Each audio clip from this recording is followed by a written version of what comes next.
اس میں سب سے خاص بات یہ ہے کہ یہ ویڈیو جو سی یہ اسپیشلی خواتین کے لیے ہے، لیکن اس کا مطلب یہ نہیں ہے کہ جینٹس جو ہیں وہ اس کو نہیں سنیں گے، بلکہ ان کو بھی سننا چاہیے اور یہ فارورڈ کرے خواتین کے لیے۔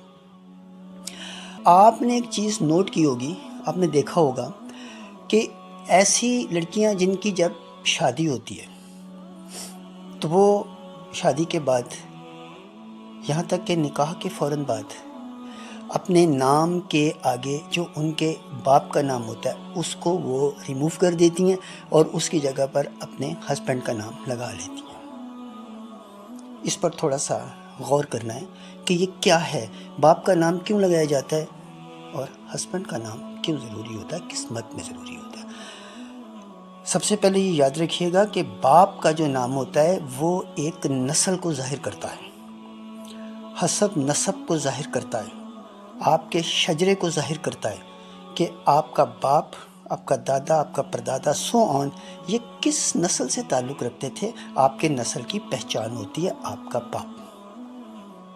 اور جو ہسبینڈ ہوتا ہے، ہسبینڈ صرف آپ کا جو کنبہ ہے، آپ کے جو بچے ہیں اور آپ ہیں، جو خواتین ہیں اور ان کے بچے ہیں، وہ ان کی پہچان ہوتی ہے۔ باپ کا نام نسل کی پہچان کے لیے ہوتا ہے۔ اور آپ نے چیز بھی دیکھی ہوگی کہ اگر دوسری شادی ہو جاتی ہے کسی خاتون کی تو اب ہسبینڈ بدل جاتا ہے، نام بدل جاتا ہے، لیکن باپ کا نام جو ہوتا ہے وہ کبھی نہیں بدلتا۔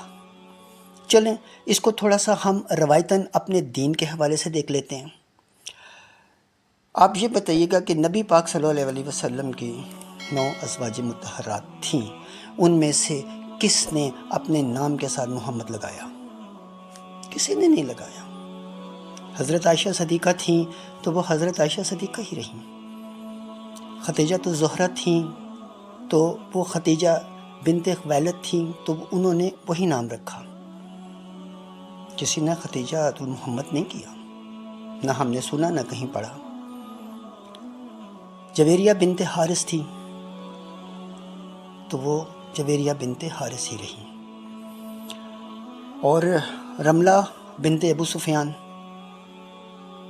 تو انہوں نے رملہ محمد نہیں کیا، جویریہ محمد نہیں کیا، عائشہ محمد نہیں کیا کسی نے بھی۔ تو یہ کیوں نہیں کیا؟ ایسے کہ انہوں نے اپنی پہچان، اپنی نسل جو سی تھی اس کو قائم رکھا۔ لیکن ہمارے یہاں پر خواتین کیا کرتی ہیں، ابھی نکاح ہو گیا اور رخصتی میں ابھی مہینہ بھی اگر پڑا ہوا ہے تو فوراً اپنے باپ کا نام وہاں سے ریموو کر کے تو اپنے ہسبینڈ کا نام لگا لیتی ہیں۔ یہ بات یاد رکھیں، واٹس ایور آپ مسز ہیں، مسز فلاں، مسز فلاں، لیکن جو نام کے ساتھ آگے اگلا نام آتا ہے، جو باپ کا نام آتا ہے، وہ آپ کے خاندانی شجرے کو ظاہر کرتا ہے۔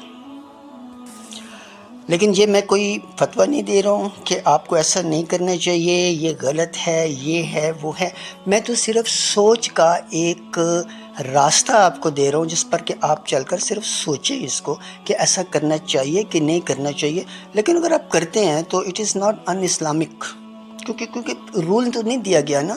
لیکن آپ دیکھیں کہ ایسا صرف کرسچنز کرتے ہیں، عربوں میں ایسا نہیں ہوتا، کیونکہ عربوں میں جو حسب نسب اور نسل جو ہوتی تھی نا اس کا بڑا دھیان رکھا جاتا تھا۔ وہاں پر جب کسی سے پوچھا جاتا تھا، نہیں پوچھا نہیں جاتا تھا، جب کسی سے تعارف کروایا جاتا تھا کہ یہ میرا دوست ہے یا یہ ہے، تو وہ اگلے جو پہلا سوال کرتے تھے وہ یہ سوال کرتے تھے، ان سے بلانا ہو، اس کا نسب کیا ہے، اس کا باپ دادا پردادا کیا ہے، یہ کون سے قبیلے سے، کون سی نسل سے تعلق رکھتا ہے۔ کلیئر؟ تو اب یہ سوچنا آپ کا کام ہے کہ ایسا کرنا چاہیے یا نہیں کرنا چاہیے۔